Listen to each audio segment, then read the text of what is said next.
അപ്പോൾ ചങ്ങന്മാരെ, നമ്മളിതാ വയർ പുള്ളിങ്ങിൻ്റെ വിശേഷങ്ങളുമായി വീണ്ടും നിങ്ങളുടെ അടുത്ത് എത്തിയിരിക്കുകയാണ്. അപ്പോൾ ഇലക്ട്രോടെക്കിൻ്റെ പുതിയൊരു വീഡിയോയിലേക്ക് എല്ലാവർക്കും ഒരിക്കൽ കൂടി സ്വാഗതം.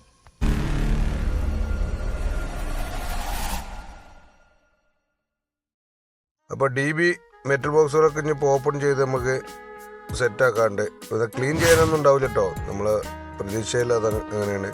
മെറ്റൽ ബോക്സും ഒക്കെ നമ്മൾ ഫുള്ള് മാസ്ക് ടേപ്പ് അടിച്ച് പോയതല്ലേ, എങ്കിലും അവിടെ ഒക്കെ ആയിട്ട് പിന്നെ തുറന്ന് കിടക്കുന്നത് കാണുന്നുണ്ട്. അതിപ്പോൾ ഒന്നുകിൽ തേപ്പിൻ്റെ സമയത്ത് തേപ്പേര് തുറക്കേണ്ടതാവും, അല്ലെങ്കിൽ പെയിൻറ്റർമാർ. ഇവിടെ പെയിൻറ്റിങ് ഒക്കെ സ്പ്രേ പെയിൻ്റാണ്, മറ്റേ വൈറ്റ് വാഷൊക്കെ സ്പ്രേ പെയിൻ്റാണ്, വൈറ്റ് സിമെൻ്റൊക്കെ അങ്ങനെ ചെയ്തിട്ടുള്ളത്. അപ്പോൾ ഇനി അവരുടെ അടുത്ത് നിന്നാണോ എന്താ അറിയില്ല, കുറച്ചൊക്കെ അവിടെ ഇവിടെയൊക്കെ തുറന്ന് കിടക്കുന്നുണ്ട്. വേണ്ടില്ലേ, ഇവിടെയൊക്കെ തുറന്നിട്ട് അതിൽ പേപ്പർ നിറച്ച് വെച്ചിരിക്കുകയാണ്.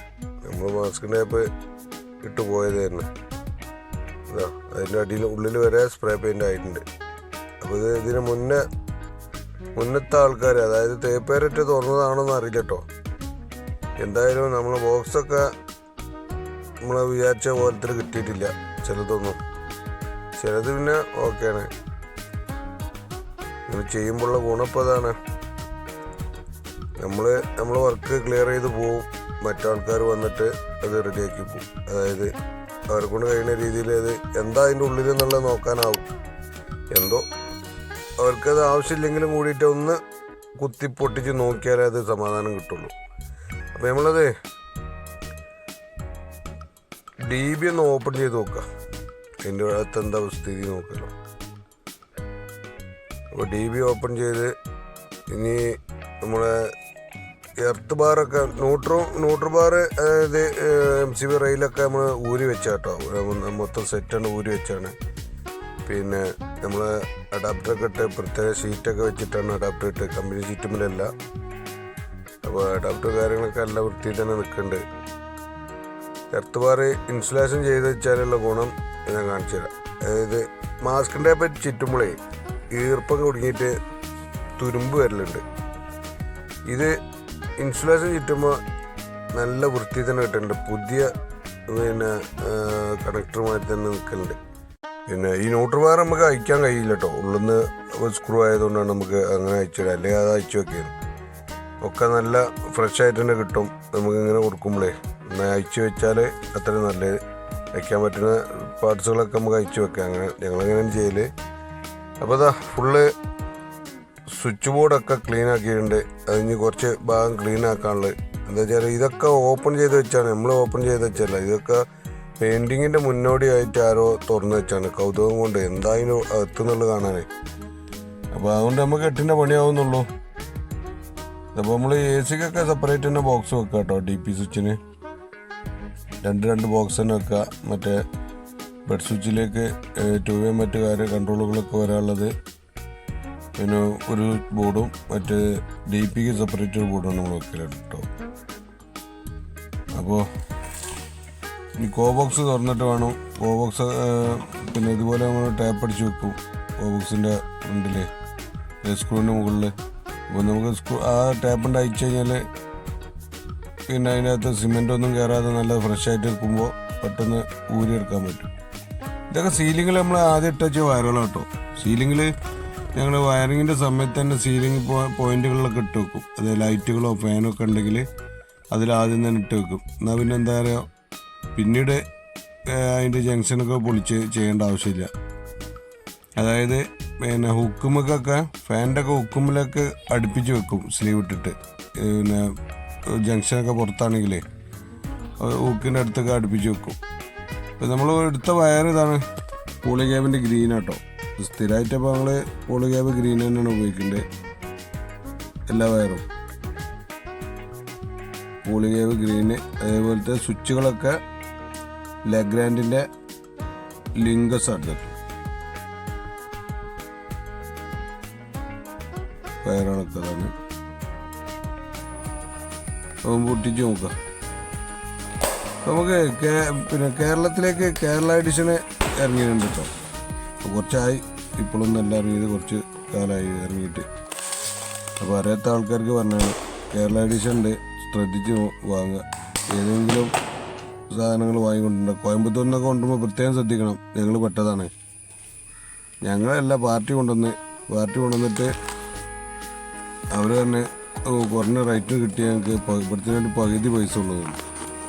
അപ്പോൾ സാധനം നമുക്ക് ഇതിൽ ബാർകോഡ് സ്കാൻ ചെയ്താൽ അറിയാൻ പറ്റും മുകളിലത്തെ അതിൻ്റെ ഒറിജിനലാണോ ഡ്യൂപ്ലിക്കേറ്റ് ആണോ എന്നുള്ളതൊക്കെ. അപ്പോൾ അത് നോക്കിയപ്പോൾ പറ്റ ഡ്യൂപ്ലിക്കേറ്റ് സാധനമാണ്. അതിന് ബാർകോഡൊന്നും വർക്കാണില്ല. പിന്നെ വയറ് പിടിക്കുമ്പോൾ തന്നെ നമുക്ക് അറിയാൻ പറ്റും ഒറിജിനലാണോ ഡ്യൂപ്ലിക്കേറ്റ് ആണോ എന്നുള്ളത്. കാരണം നമുക്ക് ഈ ഫീൽഡിൽ ഒരുപാട് കാലമുള്ളതുകൊണ്ട് ഈ ഒരു വർക്കായിട്ട് തന്നെയല്ല ബന്ധപ്പെട്ട് നിൽക്കുന്നുണ്ട്. അപ്പോൾ നമ്മൾ ഉപയോഗിക്കുന്ന സാധനം നമുക്ക് പെട്ടെന്ന് മാറ്റം ഉണ്ടെങ്കിൽ അറിയാൻ പറ്റും. അപ്പോൾ അത് ഞങ്ങൾ നോക്കിയപ്പോൾ തന്നെ ഫസ്റ്റ് വയറ് പിടിച്ചപ്പോൾ തന്നെ ഞങ്ങൾക്ക് മനസ്സിലായിരിക്കുന്നത് ജെനുവിൻ അല്ല എന്നുള്ളത്. അതാണ് നമ്മളെ കഥകളിയും പിന്നെ അതുപോലെ തന്നെ ഒരു നൃത്തകലാരൂപം നൃത്തം ഏതാണ് മോഹിനിയാട്ടാണ് തോന്നുന്നുണ്ടല്ലേ. അപ്പോൾ ഈ രണ്ട് സിമ്പലും അതിലുണ്ടാവും. നമ്മൾ കേരള എഡിഷനിൽ കിട്ടും, മറ്റ് സ്റ്റേറ്റുകളിലല്ല കേരള എഡിഷനിലുണ്ടാവും. അപ്പോൾ അങ്ങനെയൊക്കെയാണ് കാര്യങ്ങൾ. അപ്പോൾ ഇനി വയറ് വലിക്കണം. നമുക്ക് വയറ് വലിച്ച് ഞങ്ങൾ രണ്ടാളുള്ളൂ കേട്ടോ, അതാണ് ഇപ്പോൾ ഇത്. ഇപ്പോൾ ഫസ്റ്റത്തെ ദിവസം നമ്മൾ വലിച്ചു കഴിഞ്ഞ് ഇനി എന്ത് ചെയ്യണം, ഇത് മൂടി വെച്ചിട്ട് പോകണം. അതായത് DB ഒക്കെ അടച്ചിട്ട് പോകണം. എല്ലാന്നുണ്ടെങ്കിൽ പണി കിട്ടും. കാരണം ഇവിടെയൊക്കെ ഇപ്പോൾ വയറൊക്കെ വലിച്ചു കൊണ്ടുപോകുന്ന ആൾക്കാരുണ്ട്. കാരണം ഏത് കട്ടുകൊണ്ടുപോകുന്ന ആൾക്കാർ. അപ്പോൾ നമ്മളെന്ത് ചെയ്ത് അതൊക്കെ DB ഒക്കെ അടച്ചു വെച്ചിട്ടാണ് പോയത്. സ്വിച്ച് ബോർഡ് പിന്നെ വല്ലാതൊന്നും മൈൻഡ് ചെയ്യില്ല. DBയിൽ നമുക്ക് കുറച്ച് തോനെ വയർ കിടക്കണം കാണുമ്പോഴേ വലിച്ചുകൊണ്ട് പോകാൻ സുഖമാണല്ലോ. ഇവിടുന്ന് ഒരു തല വലിച്ചാൽ മറ്റേ തല വരെ കിട്ടും. ഇപ്പോഴത്തെ വയറിങ് അങ്ങനെയാണല്ലോ. അപ്പോൾ അതൊക്കെ വലിച്ച് ഞങ്ങൾ കറക്റ്റ് മൂടി വെച്ച് പോയിരുന്നു. പിന്നീട് വന്ന് തുറന്ന് രണ്ടാം ദിവസം നമ്മൾ അടുത്ത വർക്ക് സ്റ്റാർട്ട് ചെയ്യണം. ഇപ്പോൾ ഇത് വലിയ പേടിയാണ്. വയറിങ് ചെയ്തു പോകുമ്പോൾ മാത്രം ശ്രദ്ധിച്ചാൽ പോരപ്പോൾ. ഇപ്പോൾ അടച്ചുറപ്പില്ലാത്ത വീടൊക്കെ ആകുമ്പോൾ ഡോറുകളൊക്കെ നമ്മൾ വെക്കാത്ത വീടുകളൊക്കെ ആകുമ്പോൾ നമുക്ക് പേടിയാണ്. കാരണം ഇത് വലിച്ചൂരി പോയി കഴിഞ്ഞാൽ സംഖ്യേൻ്റെ വയറ് നമുക്ക് നഷ്ടപ്പെടും. ഇപ്പം തന്നെ ഒരു 1,00,000 റുപ്യേൻ്റെ സാധനങ്ങളാണ് ഇപ്പോൾ ഇതിലേക്ക് എടുത്തിട്ടുള്ളത്. അപ്പോൾ നമ്മൾ അതിൽ കുറച്ച് വയറ് നഷ്ടപ്പെട്ടാൽ തന്നെ ഭയങ്കര ഒരു ബുദ്ധിമുട്ടാണ് ഇപ്പോൾ നമുക്ക് ഉണ്ടാകുക. അപ്പോൾ അത് ഒഴിവാക്കാൻ പരമാവധി നമ്മളെ കൊണ്ട് കഴിയുന്ന രീതിയിൽ ഇതിപ്പോൾ കൊണ്ടുപോകുന്ന ആൾക്ക് അത് അയച്ചു കൊണ്ടുപോകാൻ വലിയ പണിയൊന്നുമില്ല. പക്ഷേ എങ്കിലും നമ്മളത് ശ്രദ്ധിക്കണം. ഇപ്പോൾ നമ്മൾ ഈ തറയിലൂടെയാണ് ഇതിൻ്റെ മെയിൻ വയർ കൊണ്ടുപോകുന്നത്. ഇതാണ് പുറത്തെ ബോക്സ്. ഇപ്പോൾ ഈ ഭാഗത്താണ് നമുക്ക് മീറ്റർ ബോർഡ് വരിക. അപ്പോൾ എന്താ വെച്ചാൽ കറങ്ങി വരുമ്പോൾ ഒരുപാട് വയർ നമുക്കാവും. പിന്നെ ഭയങ്കര എക്സ്പെൻസ് ആവുകയും ചെയ്യും. വയറിന് ഇപ്പോൾ വില കൂടിയൊക്കെയല്ലേ. അപ്പോൾ തറയിലൂടെ ഷോർട്ട് കട്ട് അടിക്കുമ്പോഴുള്ള സുഖം എന്താ വെച്ചാൽ അത്രയും വയർ നമുക്ക് കുറയ്ക്കാൻ പറ്റും, പണിയും കുറയിട്ടും. അപ്പോൾ വെറുതെ കണ്ടിട്ടല്ല, കോമ്പാക്ട് ചെയ്തിട്ടാണ്. നമ്മൾ പഴയ വീഡിയോയിൽ തന്നെ കാണാൻ പറ്റും. ഞങ്ങളതിൻ്റെ ചെയ്ത വർക്കിൻ്റെ ഒരു വീഡിയോ ഉണ്ടായിരുന്നു. അപ്പോൾ അതിലുണ്ട് അത് എങ്ങനെ ഇട്ടെന്നുള്ളതൊക്കെ. ഞങ്ങളത് വലിച്ചപ്പോഴൊന്നും തീരെ വെള്ളമോ ഈർപ്പോ ഒന്നുമില്ല കേട്ടോ. നല്ല വൃത്തി തന്നെ കിട്ടിയിട്ടുണ്ട്. അപ്പോൾ അതാ വയറൊക്കെ ഇത് മീനിന് വലട്ട അല്ല കേട്ടോ. വയറിങ്ങനെ പല വ്യത്യസ്ത രീതിയിലേക്ക് വഴിക്ക് പോകാനുള്ള വയറുകളാണ്. അരുണോനെ അറിയാത്ത നട്ടം തിരിഞ്ഞ് തന്നെയൊക്കെ കുറേ വയറുകൾ അങ്ങോട്ടും ഇങ്ങോട്ടൊക്കെ അങ്ങനെ പോകണ കാണുമ്പോൾ വർക്ക് അറിയാത്ത നമ്മളൊക്കെ അത് ചെറുപ്പത്തിലൊക്കെ വർക്ക് ഇതെന്താന്നുള്ള അറിയാത്തൊരു കാലത്ത് ഇങ്ങനെയൊക്കെ ഒരു ഇത് തോന്നിയിരുന്നു. എൻ്റെ അടുക്കതാ മറ്റേ പൂവൻകോയി ഇടയ്ക്ക് നമ്മൾ ഒന്ന് വന്ന് സെറ്റാക്കാൻ വന്നതാണ്. മൂപ്പര് പണിയൊക്കെ പഠിക്കാൻ വന്നതാവും. അപ്പോൾ ഇത് നാട്ടി വിടുകയാണ്, നടക്കില്ല അങ്ങനെ ഒച്ചയും വിളി ഉണ്ടാക്കിയിട്ട്. അപ്പോൾ വൈകുന്നേരം നമ്മൾ വീണ്ടും ക്ലോസ് ചെയ്ത് അടച്ചു പോകണേ. പിന്നെ ലാസ്റ്റ് ദിവസം ഒന്ന് തുറന്ന് ഒന്ന് ഓപ്പൺ ചെയ്യണം. കാരണം വയറ് ഓരോ ദിവസം കൂടി വരണേ. അപ്പോൾ കൊണ്ടുപോകാൻ താല്പര്യമുള്ളവന് പെട്ടെന്നാവും. മെയിൻ വയർ നമ്മൾ ഞാൻ പറഞ്ഞ സ്ഥലത്ത് കൂടെ തള്ളി വിടുക കേട്ടോ, മെയിൻ വയർ എടുക്കാനേ. അപ്പോൾ 2 പൈപ്പ് നമ്മൾ ഇട്ടിട്ടുണ്ട് മെയിനിന്. അങ്ങോട്ട് ഒരു സ്പെയർ ഇട്ടിട്ടുണ്ട്. അപ്പോൾ സ്പെയർ ഇട്ട് എന്താ വെച്ചാൽ പിന്നീട് ഒരിക്കലും എന്തെങ്കിലും 3 ഫേസ് ആക്കുക എന്തെങ്കിലുമൊക്കെ വേണമെന്നുണ്ടെങ്കിൽ നമുക്ക് ചെയ്യാൻ പറ്റുമല്ലോ. അപ്പോൾ സുഹൃത്തുക്കളെ, നമ്മളെ സ്വിച്ച് ഫിറ്റിങ്ങും അത് DBLSing ഒന്നും ഇപ്പോൾ ചെയ്യണില്ല കേട്ടോ. അപ്പോൾ അടുത്തൊരു സൈറ്റിൽ ഞങ്ങൾക്ക് അർജൻറ്റായിട്ടൊരു പണിയുണ്ടായിരുന്നു. അപ്പോൾ അത് കഴിഞ്ഞിട്ടേ ഞങ്ങൾ കൊണ്ട് വരുള്ളൂ. അപ്പോൾ അതുവരെ നമ്മൾ എന്ത് ചെയ്യണം, ഇതൊക്കെ മൂടി വെക്കണമല്ലോ. ഇതൊക്കെ ഒന്ന് റെഡിയാക്കി വെച്ചിട്ട് ഞങ്ങൾ പോവുള്ളൂ. ടാഗ് ചെയ്ത് DB അല്ല, സ്വിച്ച് ബോർഡുകളൊക്കെ ടാഗ് ചെയ്തതിന് ശേഷം പോവുള്ളൂ. DBനെ ഡ്രസ് ചെയ്യുമ്പോൾ ചെയ്താൽ മതി. അപ്പോൾ നമ്മൾ മെയിൻ വരെയുള്ള ബോക്സ് ഉണ്ട്. ഈ ബോക്സ് വഴിയാണ് മെയിനിലേക്ക് വരുന്നത്. 25-20 ആണ് നമ്മൾ ഇട്ടിട്ടുള്ളത്. ഈ ഒരു സ്പ്രിങ് എത്ര ആൾ ഉപയോഗിച്ചിട്ടുണ്ട്? ഇതൊരു കർട്ടൻ സ്പ്രിങ് ആണ്. നമ്മൾ പണ്ട് കാലങ്ങളിലൊക്കെ കർട്ടന് വേണ്ടിയിട്ട് ഉപയോഗിച്ചിരുന്ന തരം സ്പ്രിങ് ആണ്. ഇപ്പോഴും വാങ്ങാൻ കിട്ടും അത്. ഇപ്പോൾ കൂടുതലും പോകുന്നത് ഇലക്ട്രീഷ്യന്മാരാണ് ഇത് കൊണ്ടുപോണ്ട്. ഞങ്ങൾ ഈ ഭാഗത്തൊക്കെ മലപ്പുറം ഏരിയയിലൊക്കെ കൂടുതലും ഇലക്ട്രീഷ്യന്മാരെ കൊണ്ടുണ്ട്. മറ്റുള്ള സ്ഥലങ്ങളിലൊക്കെ ആളുകൾ ഇത് തന്നെയാണോ ഉപയോഗിക്കുന്നത്, മറ്റേ പട്ടൻ്റെ സ്പ്രിങ് ആണോ എന്നുള്ളതെന്ന് കമൻറ്റ് ചെയ്യുക. ഇത് ഉപയോഗിച്ചിട്ടില്ലാത്ത ആളുകളൊന്ന് ഉപയോഗിച്ച് നോക്കി. അപ്പോൾ അതിൻ്റെ മാറ്റം അറിയാൻ പറ്റും. നല്ല സ്മൂത്തായിട്ട് ഒരു 3-4 ബെൻഡൊക്കെ ഉണ്ടെങ്കിൽ സുഖമായിട്ട് കയറി പോകട്ടോ. അങ്ങനെ അനുഭവത്തിൽ നിന്നാണ് പറയുന്നത്. അപ്പോൾ വയറ് നമ്മൾ വലിച്ചു കഴിഞ്ഞിട്ടുണ്ട് മെയിനിലേക്കുള്ള. ഇനി സ്വിച്ച് ബോർഡുകൾ ടാഗ് ചെയ്ത് നമ്മൾ മാർക്ക് ചെയ്ത് വെക്കണം. എത്ര സ്വിച്ചുകളുണ്ട്, എത്ര മറ്റേ 2-in-1, 2-way, 1-way ഇതൊക്കെ ഞങ്ങൾ എഴുതി വെക്കലാണ് പതിവ്. എന്നാൽ പെട്ടെന്ന് നമ്മളെ വർക്കുകൾ പെട്ടെന്ന് ചടപടാച്ചിട്ട് നടക്കൂട്ടാം. അപ്പോൾ അതിന് വേണ്ടിയിട്ടാണ് അങ്ങനെ ചെയ്യുന്നത്.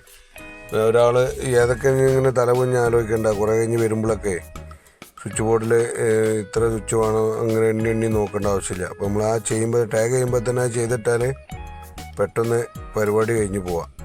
അപ്പോൾ സമയം വേസ്റ്റ് ആവില്ല. നമുക്ക് ആ ഒരു സ്റ്റിക്കർ പറിച്ചെടുക്കുക, അതിലേക്ക് സ്വിച്ച് കണക്ട് ചെയ്യുക, അത്രേ ഉള്ളൂ.